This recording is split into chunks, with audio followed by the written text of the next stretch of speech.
Hey up, that ended abruptly, didn't it? Hey up, it's Steve from that old Yorkshire geek. I forgot where we were from then for a minute. Welcome to episode 165 of Friday Night Appointment with Fear. And this week we're doing An American Werewolf in Paris, or American Werewolf in Paris, as it says in the actual film, but not everywhere else. But anyway, it's weird. But before we start, don't forget to like and subscribe and all that stuff. Blah, blah, blah, blah, blah. Become a member and all that stuff. Look in the description for links for things and all that. Merch, etc. Right, we've got that out of the way. Josh Temple's here. He says, never fear, Maddie's here. Harpoon at the ready to harpoon some werewolves in Paris. It doesn't even have to be a silver werewolf in this law, does it? It can be anything. And Wingray says, typical tourists. Yes, they are typical tourists. And thanking God that everybody in the world speaks English, pretty much. Anywho, so that's what we're doing. American Werewolf in Paris from 1997, a film that is universally hated, except by me. It's got a cult following now. It's not a great film, but I enjoy it. And I've even seen reviews on YouTube of it where they say, it's a rubbish film, but it is fun to watch. And that's kind of how I look at it. But I don't think it's a rubbish film. I think it is quite a good film. Pardon me. But it had a troubled upbringing, so to speak. Obviously based on the An American Werewolf in London, John Landis's American Werewolf in London from 1981, a sequel to that. But they didn't have the rights to any of the characters, even though it does say, I think it does say based on An American Werewolf in London by John Landis. But they weren't allowed to mention or anything to do with the characters in that film. So they don't even mention. We see a character in the film that's supposed to be a character from An American Werewolf in London, but we're never told who she is, but we'll get into that. Directed by Anthony Waller, who I don't know what else he's done. Let's have a look, shall we? A Lebanese-born British director, it says on Wikipedia. What's he done? Did the film called Mute Witness before this, which I've not seen? No, I've not seen any of his films. He hasn't done a huge amount, to be completely honest. But anyway, never mind. Stars, excuse me. Stars Tom Everett Scott, Julie Delpy, Vince Velouf, Phil Bookman, but loads of people you've never heard of. I don't think there's any famous actors and actresses in this, I don't think. But anywho. It had a budget of $25 million, which is surprisingly high, I think. But a box office of $26 million, so it lost money. It didn't do well. But as I said, it has gained a cult following over the years, and it is out on Blu-ray and all that. So, people do like to watch it, including me. I do like it, so there. Right, so, and Justin's here saying, hello everyone. Hello, Justin. What we're going to say? I forgot what we're going to say now. All right, yes, we'll get on with it. We're not going to watch the film, even though it's freely available to watch on YouTube. I've put links in the chat, also in the descriptions, links. So you can watch the film, but we're not going to watch it because YouTube will go mental still. It is on Amazon and all them other places to watch as well. I meant to do a post about it a couple of days ago, in case you'd never seen it, so you could watch it on YouTube. And I forgot, because I'm an idiot, but never mind. So we're going to go through it in a series of stills, as usual. I'll try to remember what I've learned from, I don't know much about it. I do have some notes. But I watch a behind the scenes. There's stuff on YouTube. I've not got a physical copy of it, but it is on, I've got it on Amazon, so to speak. But there is behind the scenes stuff on YouTube, and I started watching one, and God, it was boring. So I didn't get very far into that.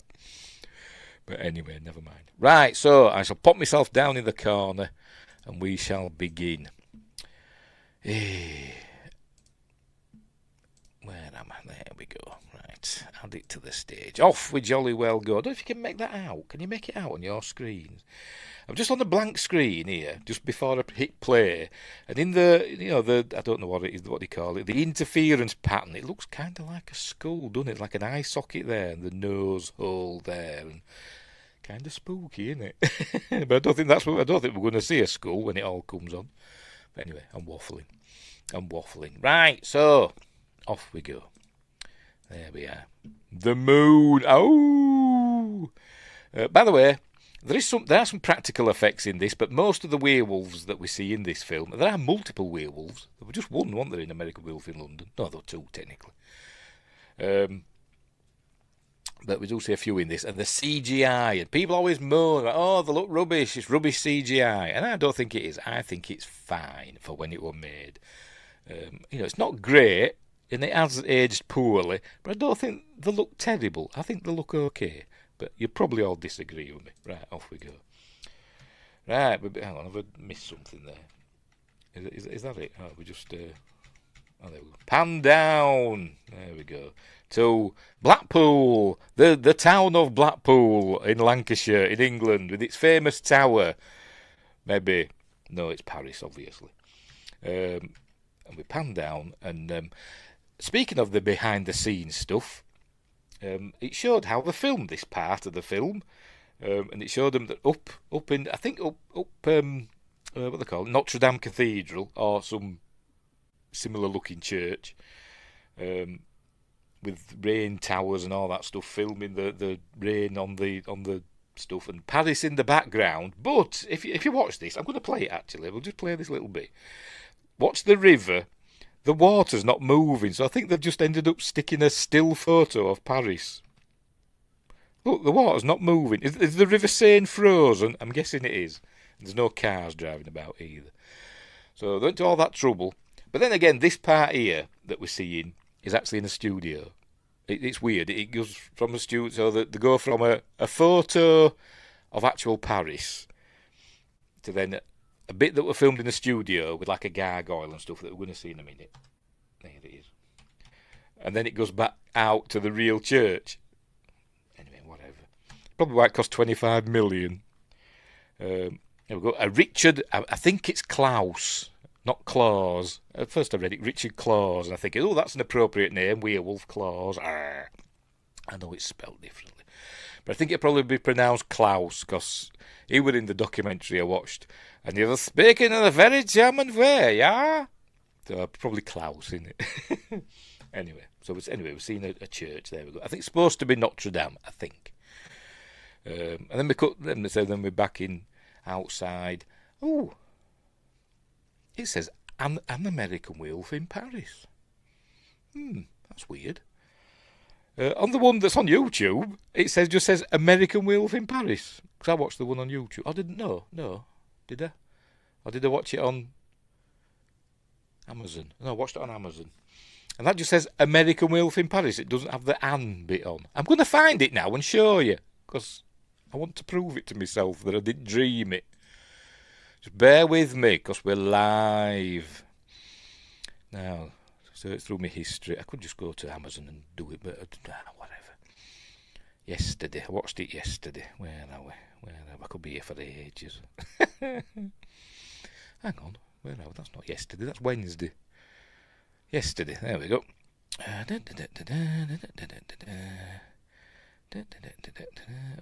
is it not there?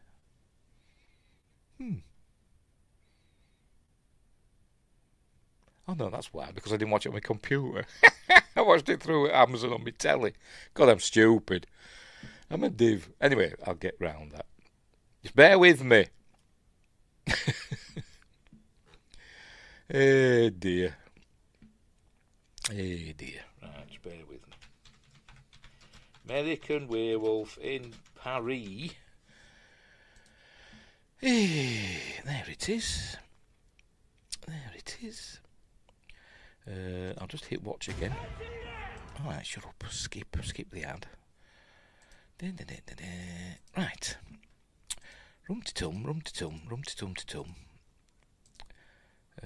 on. Hang on. No, keep going. There we go. I'll probably won't show it now, but just bear with me. I'll just drag this over here. Just bear with me. Oh, I'm making a bloody song and dance over this, aren't I? But I just want to prove a point. Full screen. There we go. Right, I probably won't show it now. I've said this. Add to stage. It's not bloody showing it, is it? It's not bloody showing it. It's weird, isn't it? Sometimes it's all this DRM nonsense, no digital rights management or whatever it is.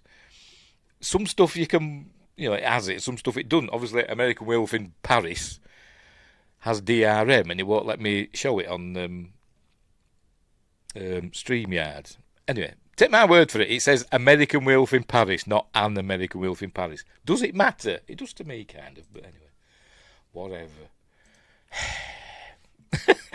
Where were we? Screenshot. Yeah, whatever. It's too late now. I've got rid of it, have I? Yes, I have. I've got rid of it now. Oh, look, I will then, just to please win Grace. Now then, where is it? I've got to find it now in me. Continue watching. Shush. Right, I'll have to do a screenshot. But it's gone off again. It won't let me do a screenshot because of the DRM. It just goes off. It just goes to blank. So I'd have to take a photo with my phone, which I'm not prepared to do. So never mind. Just take my word for it. I'll go watch it on Amazon. Anyway, where were we? An American Werewolf in Paris. Or American Werewolf in Paris. Anyway, so we're seeing this church. This is in Paris. I don't actually know if it is. Apparently 90% of this film were filmed in Luxembourg. But some of it were filmed in Paris. They actually did film up the Eiffel Tower, and the scene that we're about to see is in Paris, apparently. But anyway, off we go. Based on characters created by John Landis in An American Werewolf in London, even though none of those characters are mentioned. Anyway, there we go. We see a grate or a grill or whatever you want to call it, and a chap gets out. He's important, is this chap, apparently. I didn't realise at first. We see him again later on. I didn't realise it was him. Turns out this is the stepfather of Julie Delpy's character Seraphine, who is the daughter, spoilers obviously, who is the daughter of Alex Price, the Jenny Agutter character from An American Werewolf in London. But that wasn't the original story, apparently. It's gone through, by the way, many script rewrites.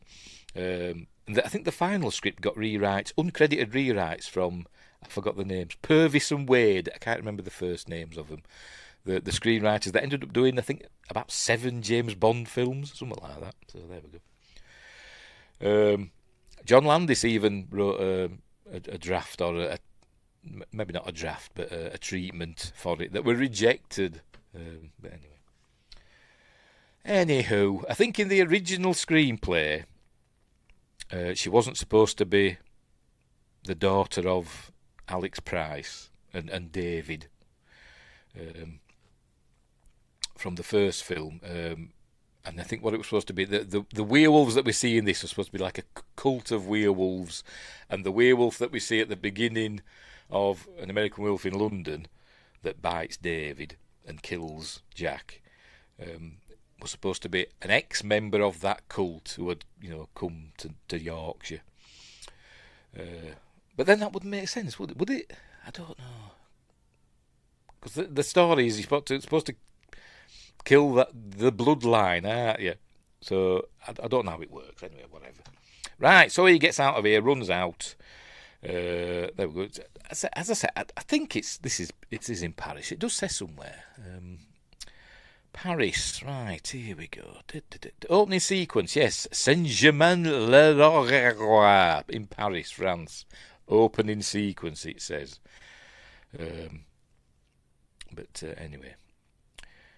But there are some scenes in France. The touristy parts were filmed in Paris, and then most of the rest of the film were filmed apparently in Luxembourg, and with some scenes filmed in a studio in the Netherlands for some reason. Don't know why. Anyway, here he goes, running across this square.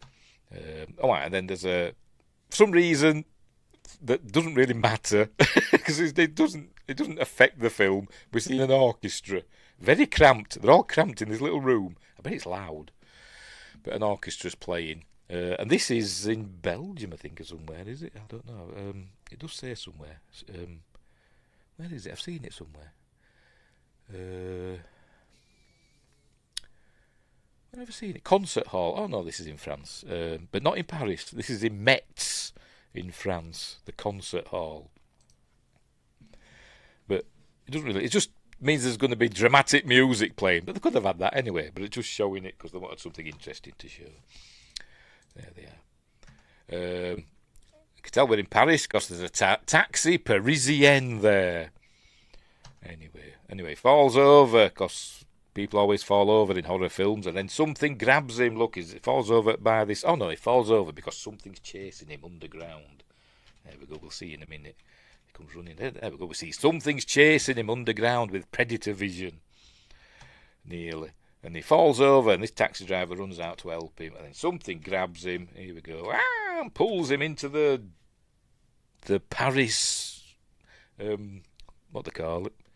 Not labyrinth. What do they call it? The Paris underground part, where it mirrors the streets above. There's that film in there, As Above, So Below, where the what do they call it now? The Paris, whatever. The tunnels under Paris. It's like there's sewers and stuff in it. It came to me then. Tip of my tongue. Anyway, whatever.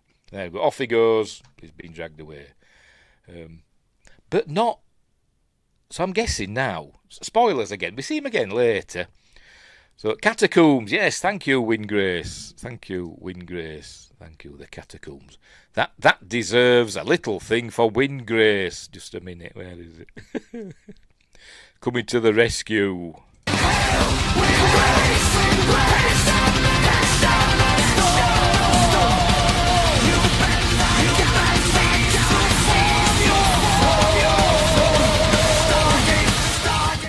There we go. I won't go on because that goes on quite a while. Anyway, where were we? Yes, the catacombs of Paris. Anyway, I think who dragged him under, I think, was Seraphine. I think, because we'll see him again later. I'm not sure, unless she rescued him. I can't remember, but maybe it says. Maybe it tells us. Right, directed by Anthony Waller. As I said, John Landis were offered it.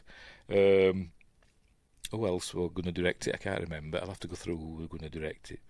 It does say here somewhere.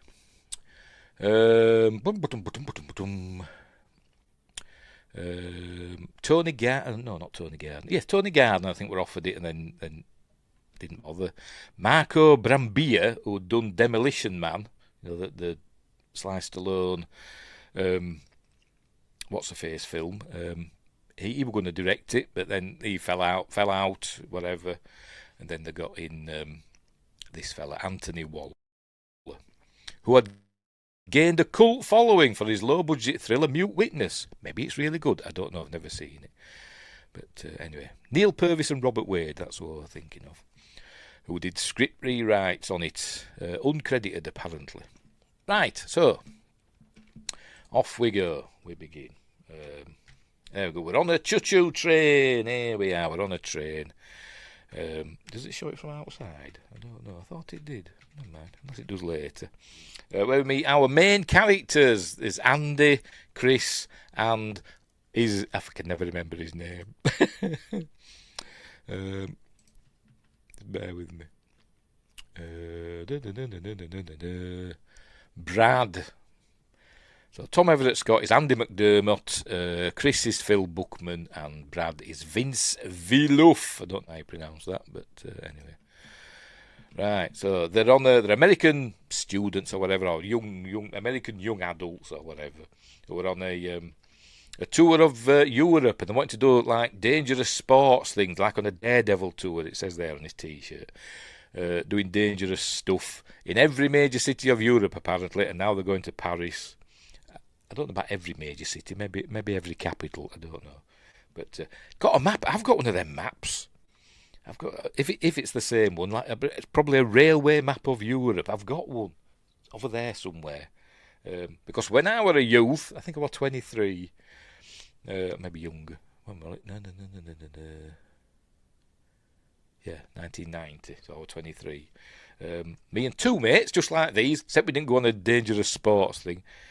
We went on a tour of Europe on the train because you could get young person's rail tickets where you could get unlimited travel around Europe on trains, and we did that for 2 weeks, and it was bloody horrible. But we went to lots of different places. Anyway, I had a map like that. Anyway, so here we are. So they're drinking wine, obviously, because they're in blooming France. Right, so here we go.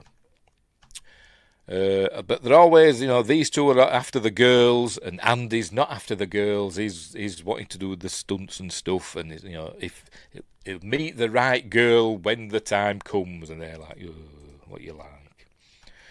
Anyway, so they see one there, and they try it out with her, and they talk about French women with hairy pits. But I think the one girl that we see who's pits, the French girl, I don't think she's got hairy pits. I won't pay much attention because other things were distracting me at the time. You'll see when we get there. Chateau Picard. I bet it is. I bet it's Chateau Picard. Probably. Because they don't seem to be drinking it very much. Anyway, they're going to France. Not France. They're in France. They're going to Paris to do something cool. And we'll see what in a minute. There we go. So there we go. There's a French train. Yay! A chemin de fer. I got a CSE grade 3 in French at school. The lowest grade you can get without a fail. I think it was French. I got a CSE 3. Yeah, I think it was. But my French teacher was really proud of me because I struggled. I struggled with languages. But the chemin de SNCF, Société Nationale de Chemin de Fer, Way of Iron. Anyway, there it is. Is that Paris? I don't know, but it's somewhere in France, probably. Right, so then we cut to Paris by night. There's the Eiffel Tower all lit up. And it's closing time. It's showing a little map of the Eiffel Tower. Is this the price to go to these different levels? But when we went up the Eiffel Tower. Remember when 1990 when I went round Europe, we went up the Eiffel Tower. It was free. It was free to get there. Does that mean 20 French francs? I don't know. Maybe it means something else. I don't know. But it's free to get up to that level, and you have to pay extra to go up to the other levels. Or maybe it's free up to that level. I can't remember. But we were poor, so we couldn't afford to go any higher, so we just went up there. But I do have photos. Anyway, there we go. Closed. Everything closing up, and then we see that it's on locking doors and stuff, and tourists moving away, and then we see our heroes are there. They would show us if you didn't skip over it. There we are. They're hiding on top of the elevator or lift. Le lift. Hopefully there isn't a nuclear bomb in it like there were in Superman 2. Hopefully. But anyway, there we go. All clear. Let's go. So off they go up the stairs because obviously the power's down or whatever. But they did actually film this in the Eiffel Tower, as you can see. But there are some parts that were in the studio. I think when they get up to where they're going to jump off, they're going to bungee jump, which I don't think you can really do. But that's what they're going to do. It's even tricky jumping off it to parachute. Because if you remember in A View to a Kill, the James Bond film, I'm going off on a tangent again. The James Bond film A View to a Kill, there was a scene where Grace Jones, or her character, jumps off the top of the Eiffel Tower to parachute down into a boat where she meets Christopher Walken. But even in that, they couldn't do it because obviously the Eiffel Tower curves outwards as it goes down. Before you had a chance to open your parachute, you'd smash into all the girders and stuff. So they had to actually build a little like a runway or a plank, like a pirate thing, for the parachute, the stunt person to run off and jump. So you wouldn't, even if you can't, you wouldn't be able to bungee jump off because you'd just get smashed to pieces. But that does actually happen, sort of, in this. But anyway, right. So they're going up the stairs, up the Eiffel Tower. I don't know if they go all the way to the top. I'm guessing they're probably supposed to have gone all the way up to the top. But they see they're tired out, and off they go. Right. So here we go. I think we're in a studio now.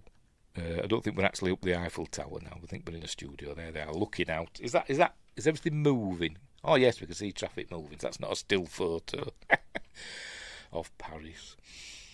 But anyway, so he's going to jump off. Oh no, they're not. Hang on. Still got a long way up to go, haven't they? Are they still going? No, they're not. Oh, right.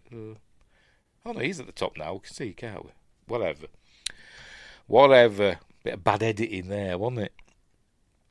Right, so he's going to bungee jump off. Here he is doing his maths and checking the wind and stuff and all that. You can see, look, it's not that straight down, is it? When you're up the Eiffel Tower. But anyway, never mind. Never mind. So he's getting ready to do his jump and getting his rope ready and all that stuff. With his friends and all stuff. But then they hear somebody coming. And he's got his rope ready, his bungee rope, but he hasn't fastened it down yet. But anyway, never mind. But he's got it fastened to himself. But anyway, here we see, oh, for Pete's sake, here we go. Here we see our other main character arrive. Here we go. Seraphine, if it's going to show her, there we go. Played by the lovely Julie Delpy. Or Julie Delpy, or whatever, I don't know, but here she is. And she's obviously sad, and she's got a note in her hand. There you go, she's crying. Look, you can tell she's sad, because she's crying. And, whoa, check out the talent, man. And, come on, get on with it. She's got a note. Oh, I missed it. She had a note, obviously a suicide note, and she shoves it in her top. Which I'm guessing has her name and address on it, because that's how they use it to find it in a bit. But anyway, she's going to jump off. There we go.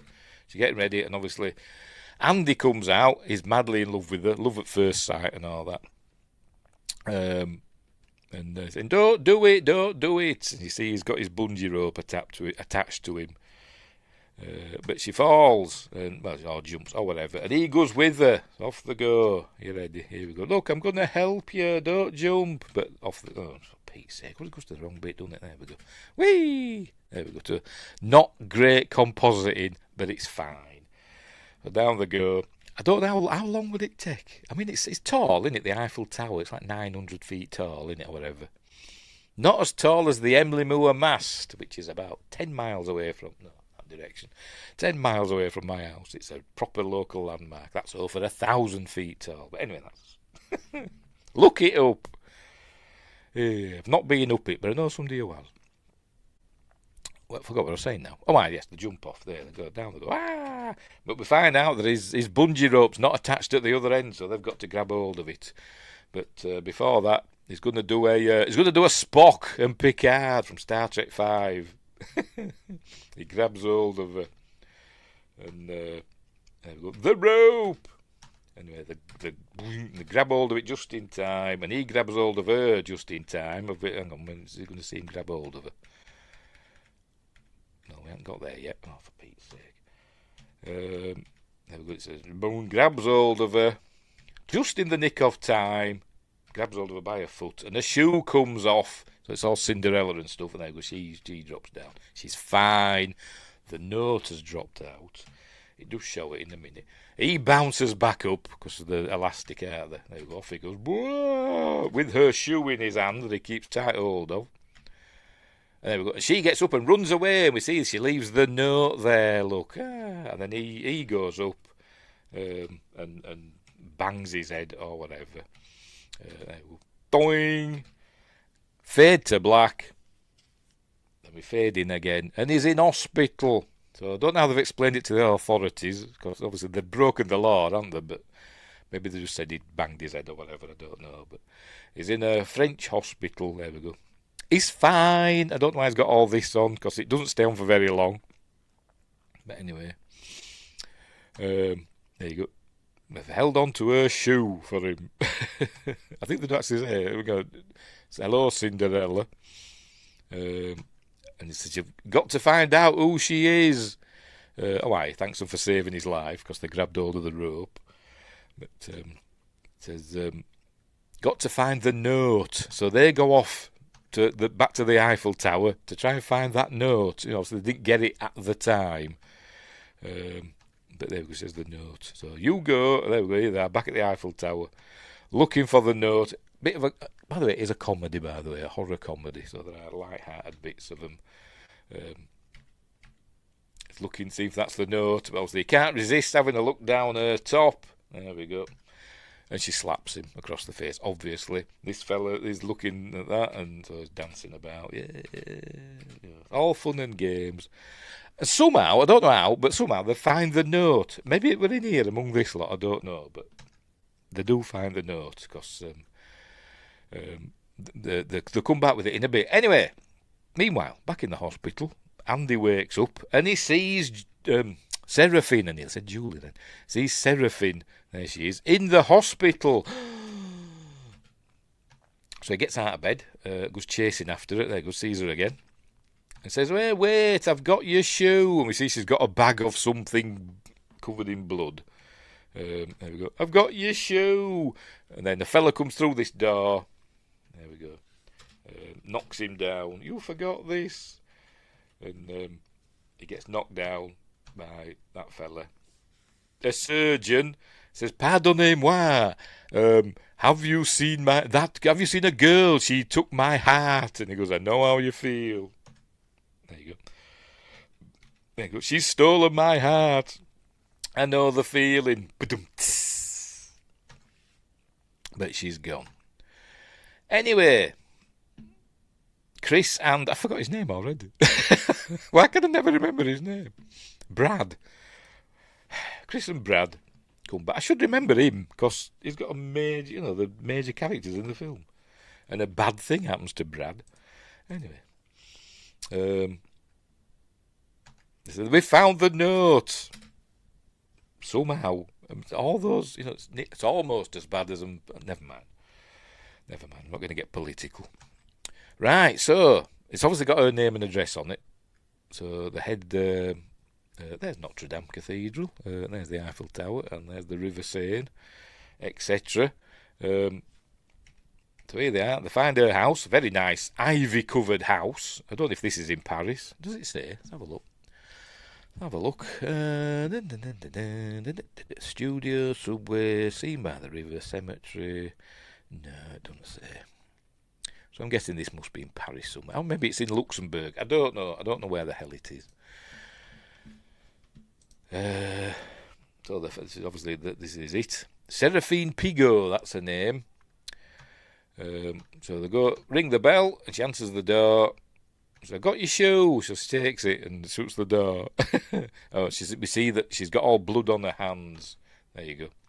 She's got all blood on her hands. So it's you must not stay here. Au revoir. And shuts the door in the face. And so he rings the door bell again. Ding-a-ling-a-ling-a-ling. And that's a cool bell, by the way. I've just noticed. It's like a witch in it, holding the chain or whatever. Cool. Anyway.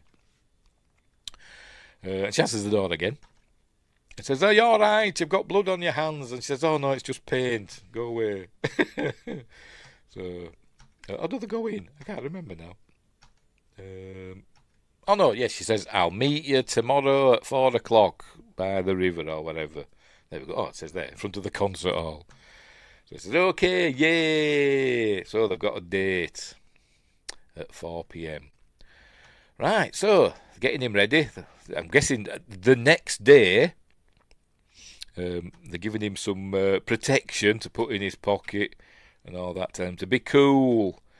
This is Chris's jacket, by the way. His dangerous tour jacket, and the actor apparently didn't like the jacket for some reason. I don't know why, and he leaves it behind later on in the film for that very reason, not for plot reasons, because the actor didn't like the jacket. I don't know why. Let's check my notes. Is it in here somewhere? My notes.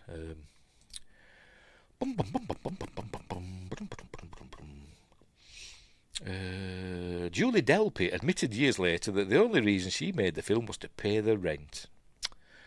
But that's something else. In an interview, Julie Delpy revealed that she gave such a good performance despite taking on the film purely for cash and disliking the experience so much that she avoided doing any other commercial Hollywood movies. Is that her excuse? Her only other blockbuster to date is Avengers Age of Ultron. Don't know who she played in that. Unless she were in that, they're like a group in Age of Ultron, like a group of like hackers or whatever, weren't they? Maybe she was one of them. I forgot what I'm looking for now. Oh, yes, the fella. Oh, here we go. Phil Bookman, who plays Chris, didn't like wearing the Daredevil tour jacket. It was his idea to leave it in the basement cell cage, which is where we're going to go in a bit. Anywho, right, so here she comes on her bicycle. We saw the bike outside the house, didn't we? So, right, so off they go. They're going to go to a cafe. She says, is there a cafe we can go to? She says, this is Paris. Every other building's a cafe, isn't it? Anyway, so he's pretending to be cool. They're having coffee.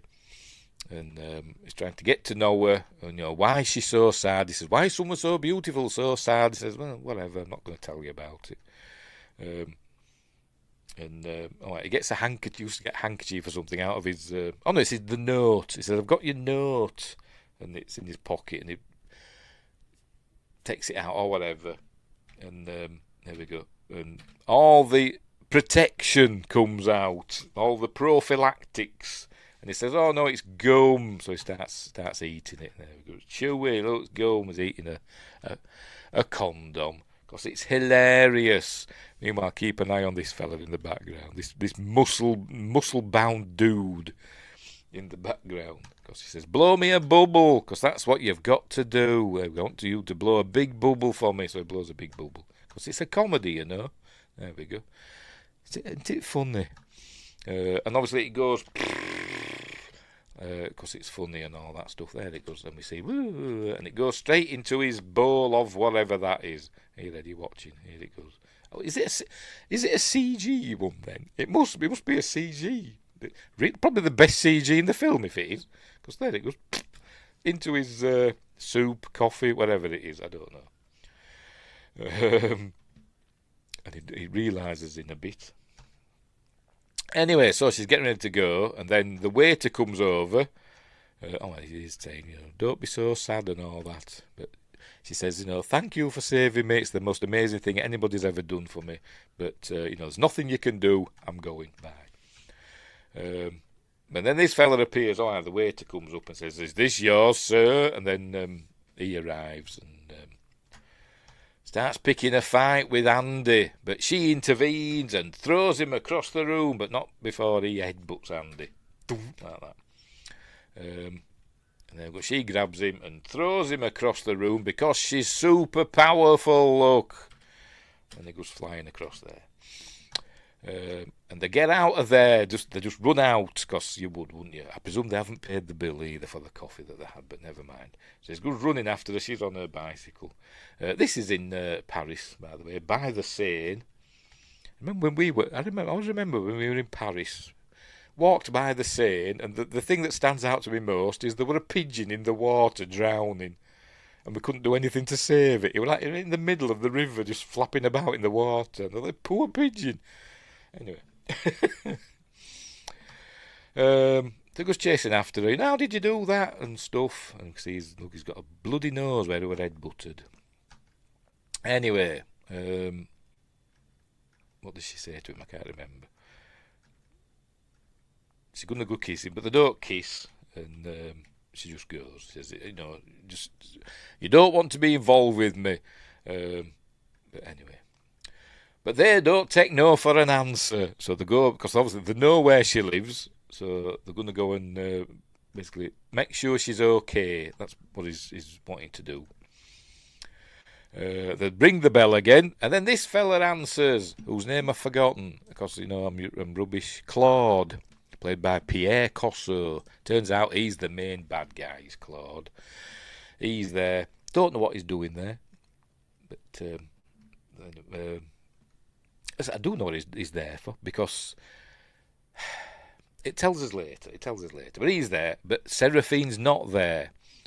It says she's not in. It says, I'm a friend of Seraphine's. They go, are you her brother? Says, no, I'm just a friend. And they said, anyway, if you're looking for a good time, go to this club. There you go. Club de la Lune. Ooh, charity full moon party. Not a great flyer, is it? At 10 p.m, sometime in June. I'm guessing it says when. So we all know what's going to happen there, don't we? So off they go. And it says Seraphine will be there. And say Claude sent you. So off they go to some rundown area of Paris, which are not hard to find. Remember when we went? The touristy bits are lovely, but you get like a street away from the touristy bits. Starts getting a bit pongy. Anyway, so here they are. They arrive, and it's obviously some crappy. There we go. It's not even really a club. It's just they've got a sign up and spray painted Club de la Lune very neatly. And we see that they're letting in the local tramps and stuff. So that's a red flag right away, isn't it? Anyway, they let them in. Say Claude Centres, etc. We're friends of Claude, they say. So he lets them in. There's this chap. I'm sure he's got a name as well, but I can't remember what it is. Pierre, probably. Don't know. See if I can find out. I'm just curious now. It just says bouncer. I'm guessing it's him. Charles Maquignon or something. Anyway. So in they go to this dodgy club, which is very dodgy. It's just loads of tramps peeing and throwing up and all this stuff. And there's music playing. Then we see Claude and a couple of other dodgy-looking fellas. They go, glad you could come, enjoy the party. But we know what's going to happen because everybody there's going to die probably, aren't they? It's werewolves, isn't it? We all know this. They don't know. Anywho. Yes. Andy says, Chris says, I'll go back to Seraphine's. I don't like this place. I'll go back to keep an eye out for Seraphine. So Chris goes back there to her house. So he's having a look around and he finds this basement window and he manages to get it open. I think he sees somebody inside, or whatever. Oh my, there we go. He sees us. He's there, Seraphine, in a cage. So anyway, he gets in. Says, I'm here to rescue you. Said, no, you've got to go away. She's locked in the cage. And this reminded me of, I can't remember the name of the series. Oh God, what was it now? There were like a supernatural TV series, like a factual one. I can't remember what we're called now. But one of the stories in it that was supposedly a true story were about this fella that worked at somewhere in America. He worked at like a tyre house, where you have your tyres changed on your car and stuff like that. He worked there, it was a bit, his workmates always thought it was a bit odd, but he got the job done. But then something happened, and I can't remember what. But the police got involved. I can't remember the full story, and they found out where he lived. He disappeared, did this fella? Maybe somebody died. I don't know, but. He disappeared, did this fella, and they went to where he lived. They found out where he lived, some run-down place out in the middle of nowhere. And they went down the basement, and they found a room that were all reinforced with chains and stuff like that. But they're all big scratch marks and stuff and all that. And the story got, they're saying, warrior werewolf, did he lock himself in this room every full moon or whatever? But it just reminds me of that. She locks herself in there. Anyway, so he tells her. He says, "Oh, they're at the party," and he shows her the flyer, Claude and all that. He says, "They're in grave danger. Get the key. It's over there." And anyway, so he does that. Meanwhile, they're still at the club, drinking. I'm guessing, I don't know, absinthe. I think maybe it's absinthe. I don't know. And then we see that suddenly he wakes up. There's Chris. She's obviously grabbed hold of him, knocked him out, locked him in the cage. And she's gone off to save Andy. And then he sees the key. Luckily, they just hang the key on a little thing there so you can see it. And it's just put in a drawer or whatever. I don't know. But anyway. I think he can hear noises or whatever. It's saying hello. But anyway, we know that there's somebody else in the room with him. Off she goes on her bicycle. Because she likes to ride her bicycle. She likes to ride her bike. She likes to ride it where she likes. Anyway, right, we see the bouncer is there, ready to put a big thing across the door to stop people getting out. And he says, "Oh, Seraphine, is Claude expecting you?" I think they're actually speaking to each other in English, the French accent. But for our purposes, I'm guessing it's auto-translated. So, he lets her in and then bars the door. Right, so they're going to get ready now. Here we go. Oh, she grabs hold of Andy. Says, we've got to get out of it. Wingrace says she's not a fat bottom girl, though. No, she isn't, far from it. And she doesn't make the rocking world go round. But she makes Andy's rocking world go round. Oh dear. Anyway, so she grabs hold of Andy. Says, we've got to get out of here quick. She don't bother with Brad. He's got to look after himself. But this fella tries to stop him. And he says, no, he's mine. And off they go. Yes, Brad had got him for drinks, as you can see there. They'd met this other fella, by the way, as an American as well. They're like, yeah, Americans, yeah. Anyway, he kind of looks a little bit like my nephew. Anyway. Right, so he's obviously let Seraphine and Andy go because she said he's mine, because I think they're kind of scared of Seraphine. Spoilers, I think she's supposed to be the original werewolf that turned all these into werewolves, I think. But anyway, there you go. But Claude's not happy. You did what? But in French, you know what I mean. So he goes after him. Brad arrives. Where are you? So Brad's going to look for Andy now. There we can see the bouncers taking the sign down. It wasn't really a nightclub. Wingrace says, could a Goa'uld control the wolf form as well? Who knows? Maybe they'll do it in the new Stargate, a horror episode with werewolves. Probably not. Anywho, right, back in the basement of Seraphine's house, he's trying to get out. Is Chris, and I wouldn't have thought of this. He takes all his clothes off. There we go, and ties them all together. And thankfully, he's a good shot. He throws the clothes so that they land underneath where the key is, like that. Look. And they use his shoes to knock the key off. And luckily, he's a good shot. He misses with the first shoe. So, there we go. That was him missing. There we go, doink. And look at it, the second go, I think he hits it. Because he's obviously very sporty. Here he goes. And he knocks it in, knocks the key off, and it lands on his jacket.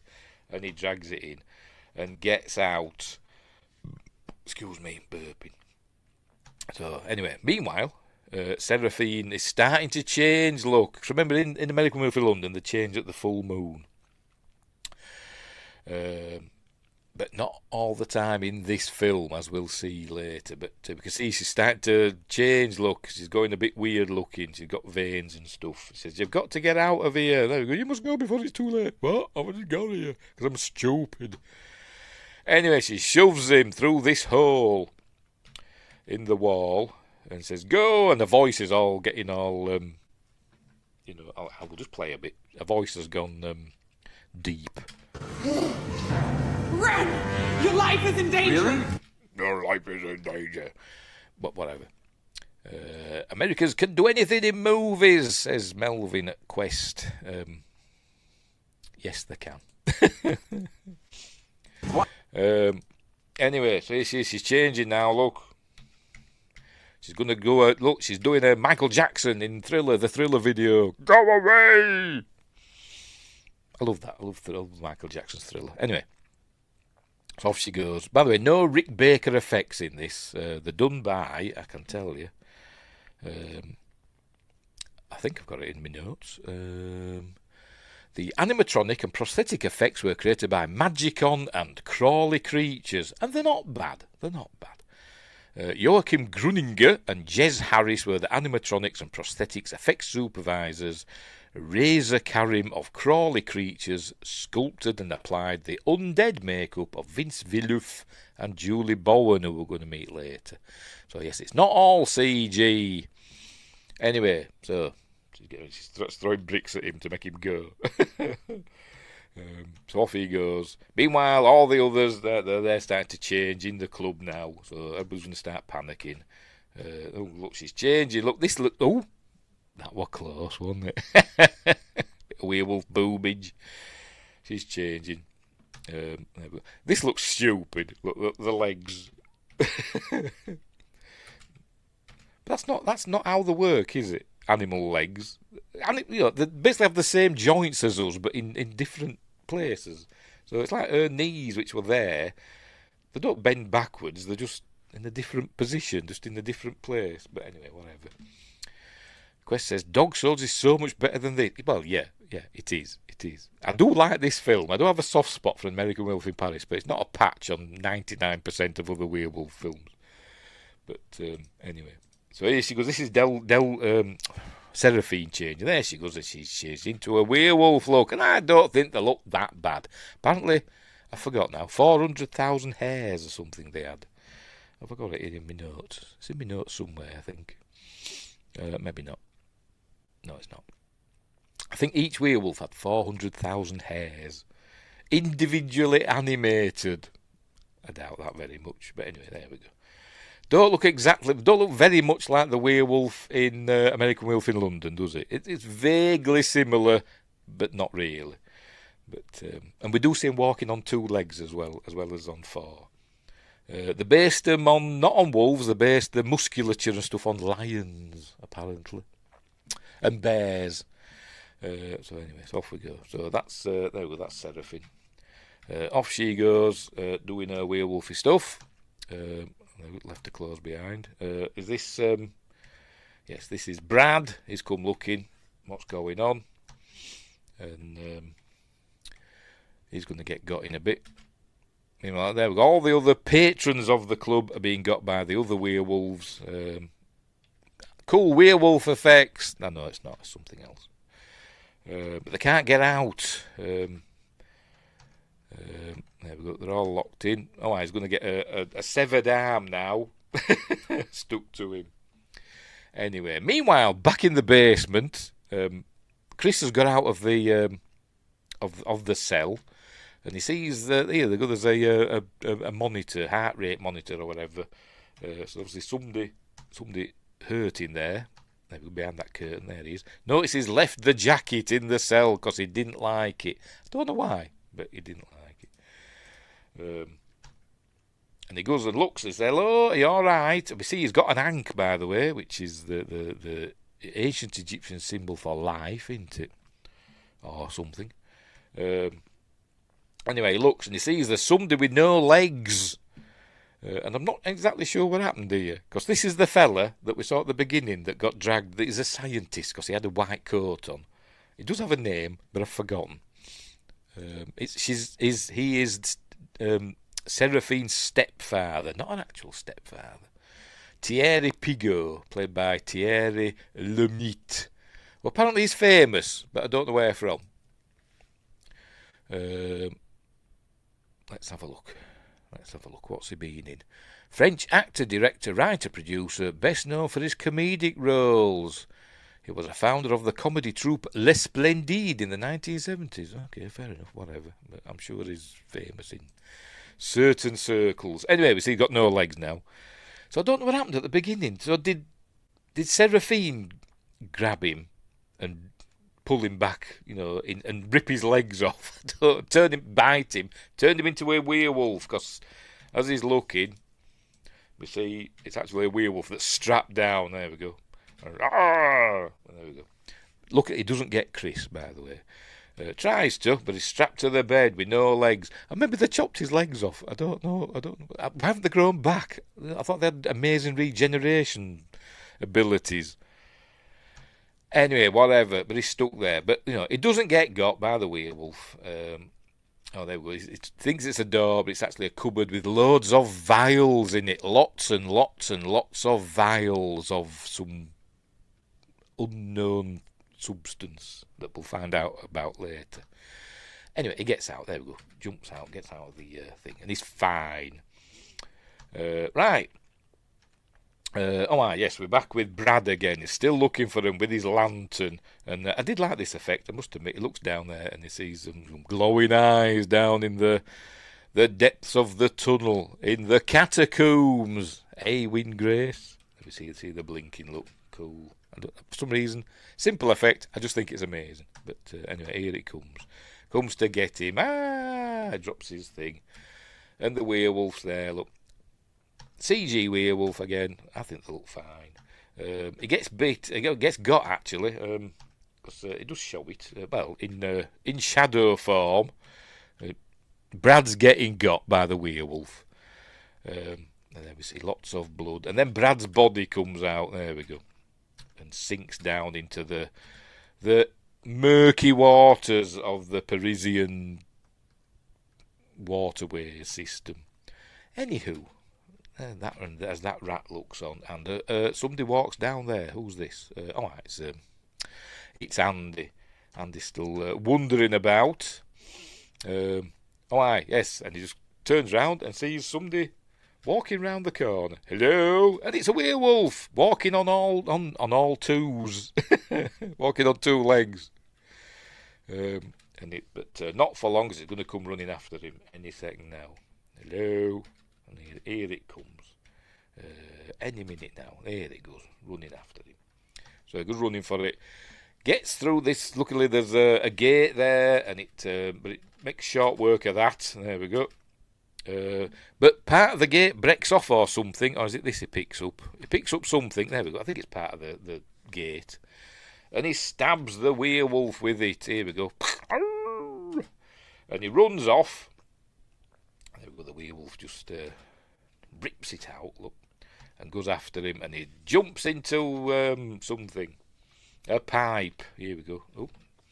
Jumps into the pipe. There we go. He's trying to get out, but the werewolf grabs hold of him, bites his leg. I might have skipped over it. There we go. Gets his leg bitten by the werewolf. So there he's being bit. Whoever is bitten by a werewolf and lives becomes a werewolf himself. That will me being Maria Uskenspire, or whatever her name is in The Wolfman. Anyway, so he gets out. There we go. And then I don't understand what happens here now. Does he pass out? He must pass out. Because he just climbs out of there, fade to black, fade in. He's in bed. He's at Seraphine's, so she must have found him. But he doesn't tell us. I don't think it tells us, anyway. She just says, she doesn't, nothing's explained. I don't think. There he is. He's in bed. He's at Seraphine's house. I'm guessing she found him and brought him back. Anyway, that's a very dusty mincer, isn't it? Garlic, France. Why are people just putting garlic in stuff? It does me head in. You're watching like cookery things, and you think, oh, that looks nice, and then they get a piece of bloody garlic and squish that into it. I thought, no! I want to taste the whatever you cook, not the bloody garlic. Christ. Same with peppers. Anyway, whatever. Here she is. She's got. I'm guessing this is the heart that she stole from the hospital, and she's going to blend that up in the blender. Look. She's making it for Andy. She's making him a lovely heart smoothie. There it is. So she brings it in. This'll do you good. Oh, crikey. A super sticker from Justin. Thank you very much, Justin. Let's have a look, see what it is. It is two fists going like that. And like that. Cool. Thank you, Justin. Thank you very much. Ingrid says, garlic is amazing. Well, it does have its uses, but, go steady with it. Anyway, and paprika. They put paprika in stuff. I'm a simple Yorkshireman. Bit of salt and pepper, that'll do. Justin says, you're welcome. No, thank you. Melvin at Quest says, at least he isn't a werewolf playing basketball or lacrosse. That's true. Like Michael J. Fox. Anyway, I've only seen that once, Teen Wolf, and I've never seen any of the others. Or the TV series. Anyway, right, so here he is. He's in bed. What's he looking at a photo of? I don't know. Is that Chris there? There's Chris, look. Did we see it before? Hang on, let's go back again. I don't know what's in the photo. Does it show us? I'm just curious now. Is it relevant? You can see it there. Seraphine? No, don't show us, does it? Maybe it does in a minute. There he is, looking at that photo. There's Chris. I'm guessing it's Seraphine and her stepdad. That looks like it, doesn't it? And Justin says, "Oh, thanks for that song." Cool, yeah, no problem. In case you wonder what he's on about, this is Justin's song. Screaming with laughter. He's cheering for goals. He tells all the creatures. He loves them the most. When the rats is suited down. It's the fog machine. Justin's in heaven. In the front row. Justin's. There we go. Oh dear. Melvin says, I like the first couple of seasons of Teen Wolf, but the rest was boring, as I've not seen any of it. And I think I've only seen the film with Michael J. Fox once. Not really my thing, to be honest. Anywho, right, so here he goes to see what Chris is doing. You got to get out of there, there's werewolves and stuff. There was a mutant in the cellar. But get out of there, man. But anyway, here she comes, does Seraphine. I don't think she explains. Does she? Is explaining, what happened. You're attacked by a big dog or whatever. Well, there we see the bite mark, and it's mentioned that's healing quickly. There you go. And but she doesn't explain anything. She doesn't say, I found you and brought you here or whatever. I don't know, but have a taste of that. It'll be good for you, but he doesn't want any. So, ooh, we're close, wasn't it? So she strips off for him. And we have a thing that's similar to what we saw in the original film, the first film, where it's like you had the double dream sequence, the double dream sequence. But anyway, so that's what's going to happen here. So he's all like, "Oh, I'm going to get me end away here," and then she changes in front of him, and he has he screams or whatever. Yes. And you see her coming again, and she's not there.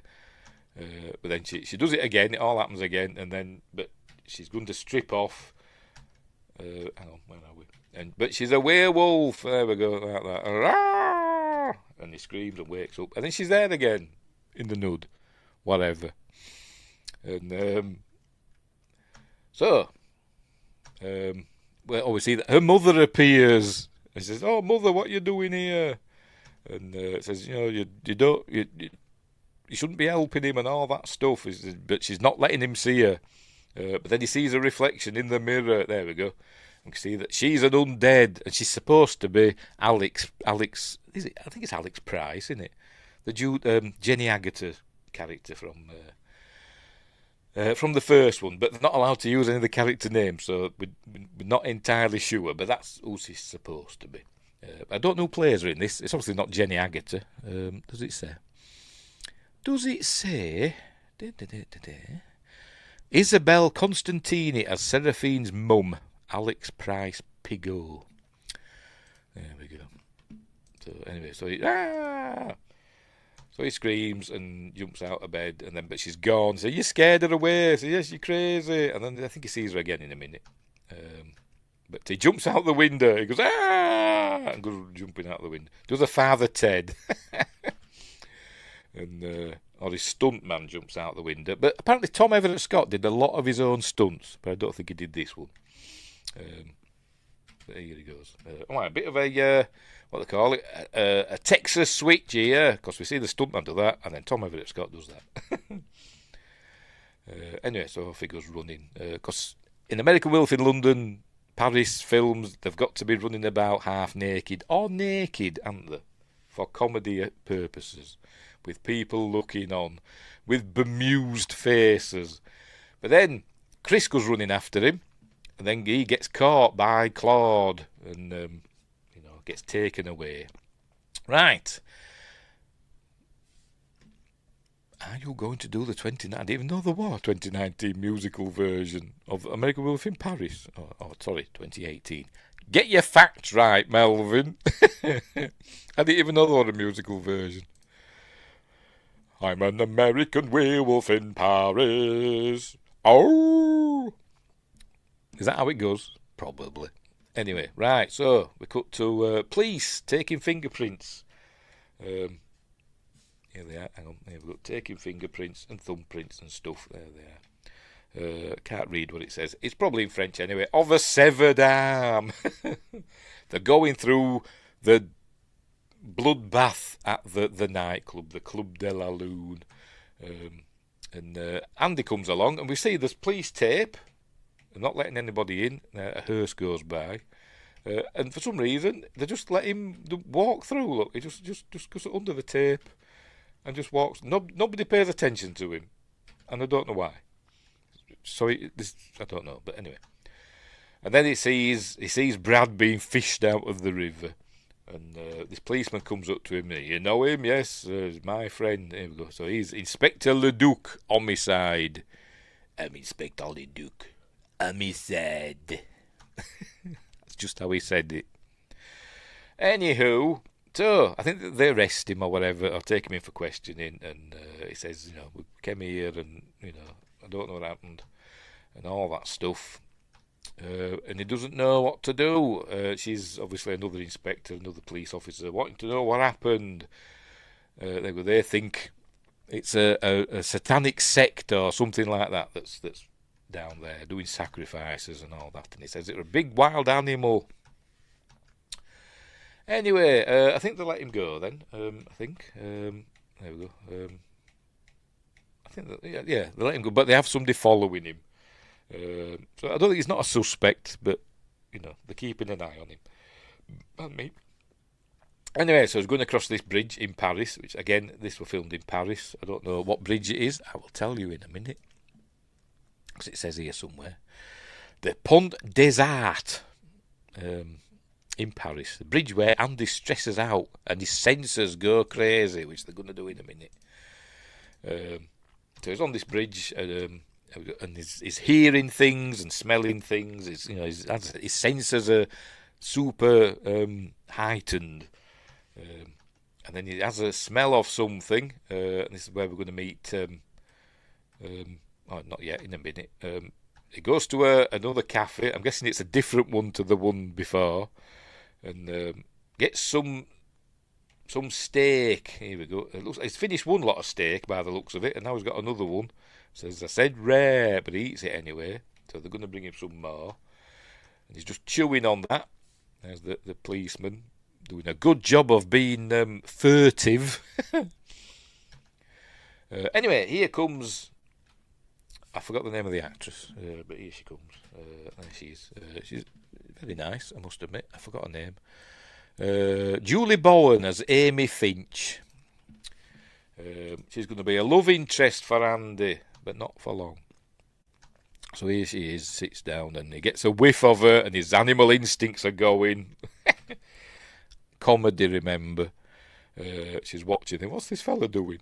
And he's coming now, he's sniffing, and there we go, he has a good sniff. And, oh, sorry. Anyway, it's obviously, I won't say love at first sight, but there's a connection between them. And he knows what perfume she's wearing, so now they're eating and all that, having fun. Anyway, she's American, by the way, so he freaks out. He has another freak out. Oh, that's it. Yes, he brings the food. Does the waiter? Yes, love at first sniff, pheromones and all that's going on.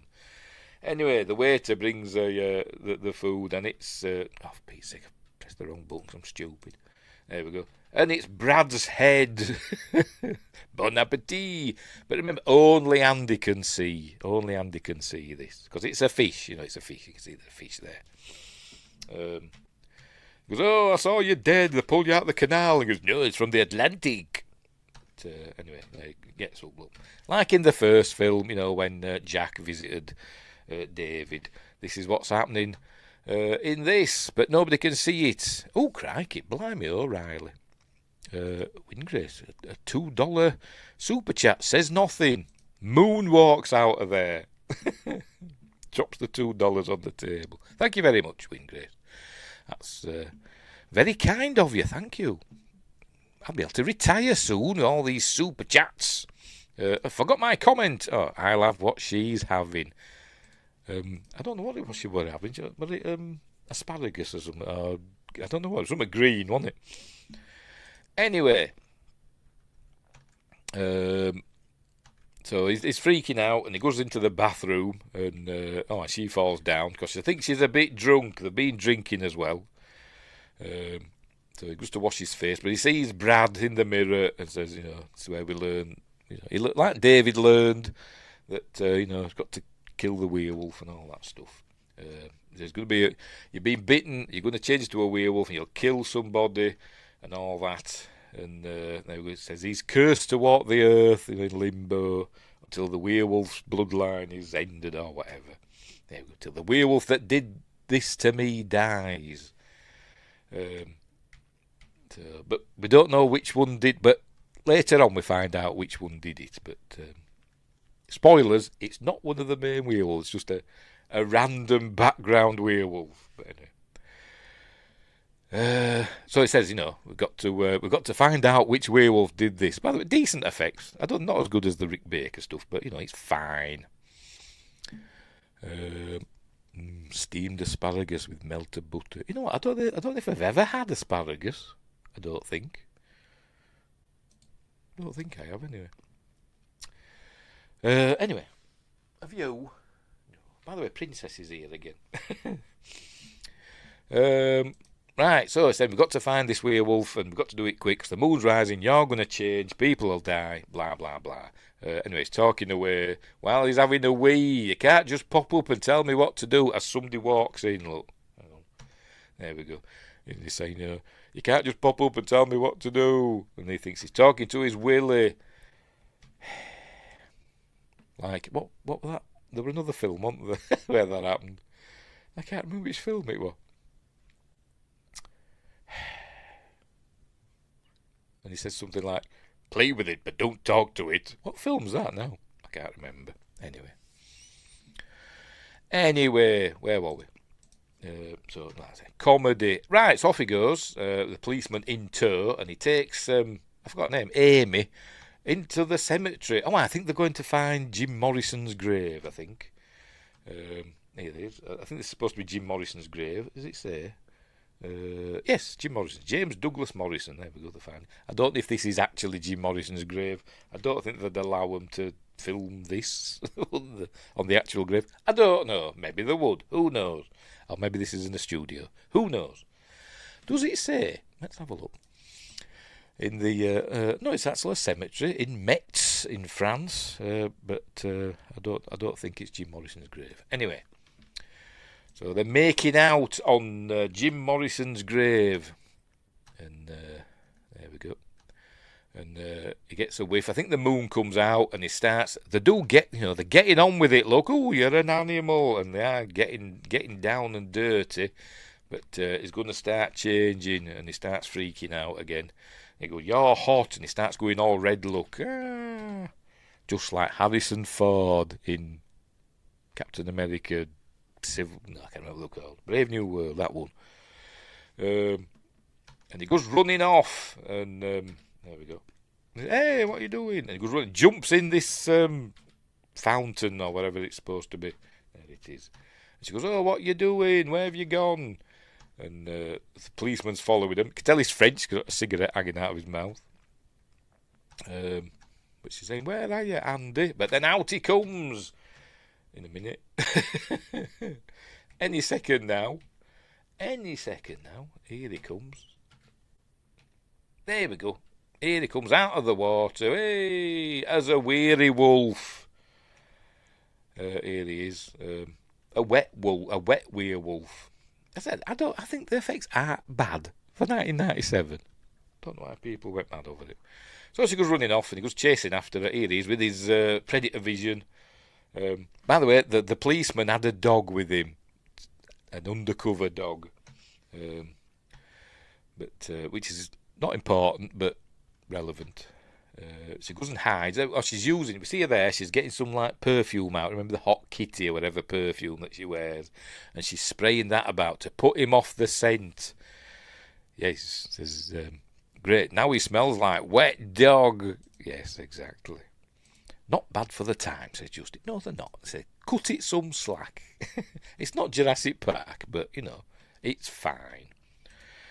I think it is. Anyway, so she's putting him off the scent, so to speak, with her scent. So, anyway, so here he goes. Well, this is one of the key effects of the film, isn't it? They used it in the trailers, didn't they? Where the door bursts open and the werewolf comes out. So she goes running into this other place, and there we go. And she gets scared out. She's hiding there, and then I think the policeman's dog's there. Scares her out. There it is. And there we go. And so she goes running out. Says, "Wait, stop! I'm a policeman." And she says, "Oh, thank God."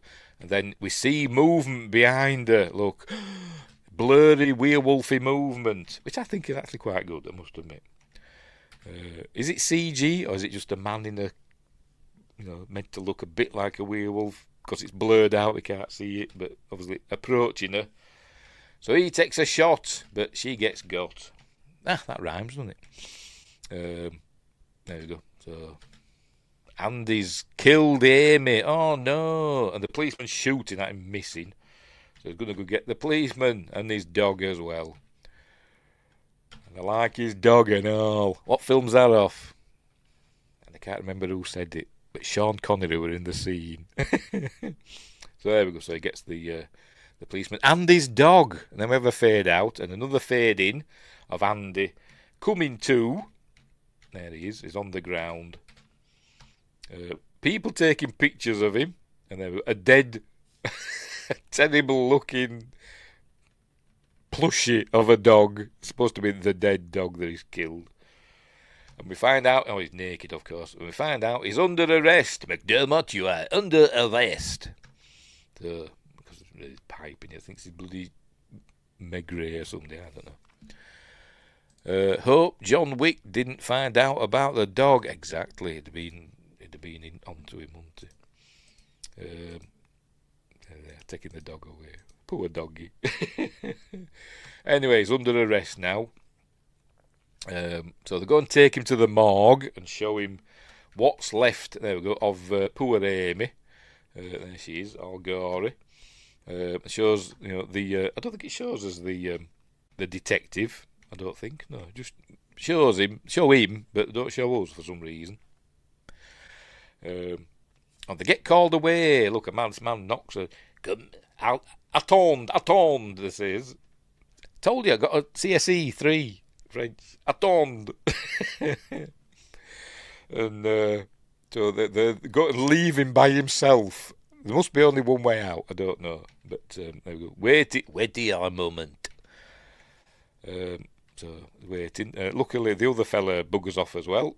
And while he's by himself, Amy starts talking to him. Says, "You son of a gun." There we go. "You really know how to show a girl a good time." And for the rest of the film, she's trying to get him killed. There we go. "As your rotting sidekick, I am cursed to remain a restless spirit until you die," she says. So the rest of the film, she's trying to get him killed. And I don't know what happens with her. But anyway, meanwhile, there's Brad, who says, "No, you can't kill him because I've got to use him to find the werewolf that killed me and all that stuff. Plus he's my friend, etc." Well, he ain't no friend of mine. Anyway. And the another dead body. Who's that? Oh, that's the other American, isn't it, that were in the club that were with Brad. So he's dead as well. And he's saying, "Can't rest in pieces." Ha ha ha. Says, "Oh, I'm going crazy." Anyway. Sorry. Justin says, "Don't like Andy." I don't like any of the characters, particularly in this film. But anyway, he deserves it. Does he deserve everything that's coming to him? Spoilers, this film has a happy ending. Unlike the first film. Anyway. So, obviously, whoever she is, the chief inspector or whatever, I don't know. Does it say? Hang on, who is she? Inspector Leduc is Tom November. She's the Chief Bonnet, played by Maria Machado. Not Mario Machado, he's that newsreader, isn't he? Maria Machado. Or Machado, I don't know how to pronounce it. So obviously, she wants him locked up. The man is dangerous, lock him up. Anyway, so while they're arguing, he's hiding out in one of the freezers or whatever. They go, lock him up, and they go in. He's not there, and obviously they don't think to search all the freezers. There's no other way out. Well, check the freezers. No, he's gone. We'll have to go looking somewhere else. Maybe there were a back door to the freezer at the other end where he's got out, and they're following him obviously. But they're just watching him, talking to himself. I'm guessing so, because they can't see them, can they? Anyway, but he's pulling a face. Anyway, Justin says, no happy ending for Andy in my version. It's a bit cruel, Justin, but fine. He's all right. He's not a hateful character. He didn't ask for this, did he? He's been trying to do the best he can. He didn't ask to get bitten by a werewolf, did he? Anywho, so says what we're gonna do about it, but she's still trying to. He says a bit of new law, by the way. Says the only way that you can, end the curse. They go find the werewolf that bit you, and then kill it and eat its heart, and that'll lift the curse, and you'll not be a werewolf anymore. And presumably, the people that you bit won't be, in limbo as well. But don't tell us that. I don't think. I don't know, but big Julie fan. Yes, Julie's fine. Just another crazy American talking to himself. Or me. I talk to myself a lot, but not when I'm out and about. Anywho, there we go. Then kill it and eat its heart. Eat out its heart. That was a new bit of law that the writer... he got it from vampire law. Apparently that was somewhere in Eastern Europe or whatever. To get rid of the curse of the vampire, you eat the vampire's heart or something like that. So he took that and swapped it over to werewolves. So he said, what? Anyway, so he says, no way. And then as he's talking, there we go. We see that he nearly gets run over by a bus because she's like, dragging him not dragging him, but luring him into the road because she's trying to get him killed. And we see that obviously she can't be killed because she's not real. So she's trying to kill him. And yes, they're arguing. And while he's there, Claude and his gang, which sounds like a 70s pop group, bundle him into their car, into their Citroen something or other, 504, 304, I don't know, an old Citroen. And is it a Citroen? Probably, I don't know. Or is it a Peugeot? It's a Peugeot, isn't it? Melvin's screaming at me. It's a Peugeot, a Peugeot. Anyway, off they go in that. I used to have a Peugeot, and I can't remember what sort it was. It caught fire randomly.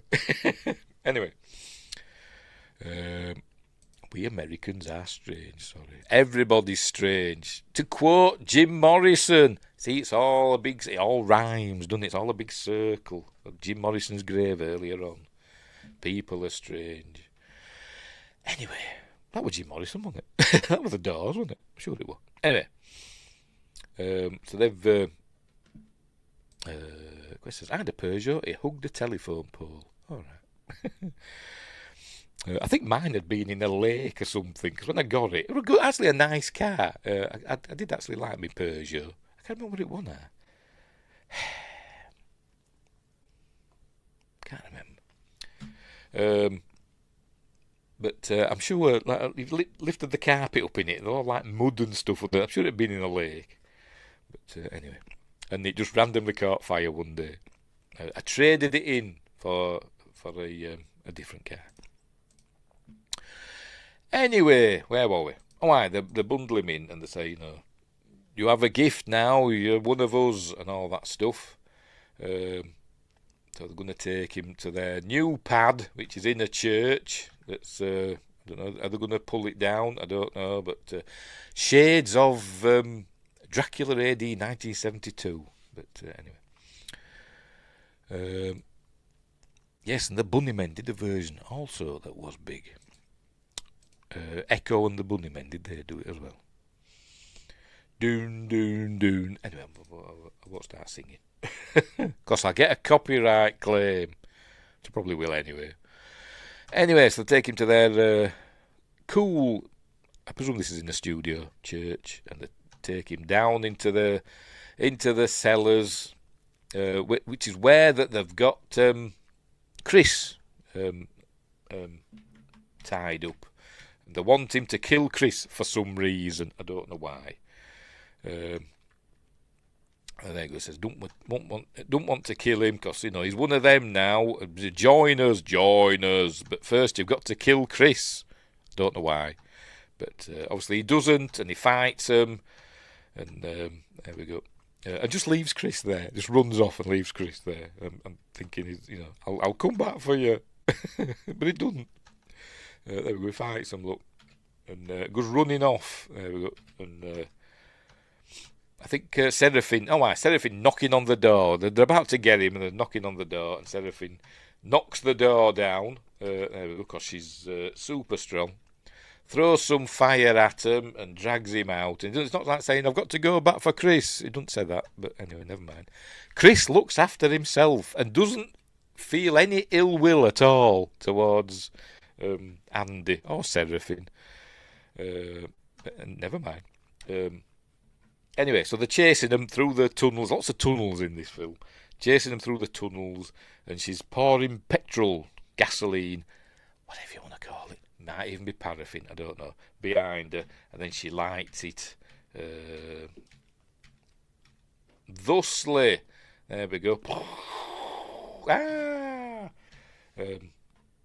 But anyway, right, so they jump through there into the water and swim off, and end up in her basement. So it's Paris, isn't it? The catacombs, everything's connected and interconnected.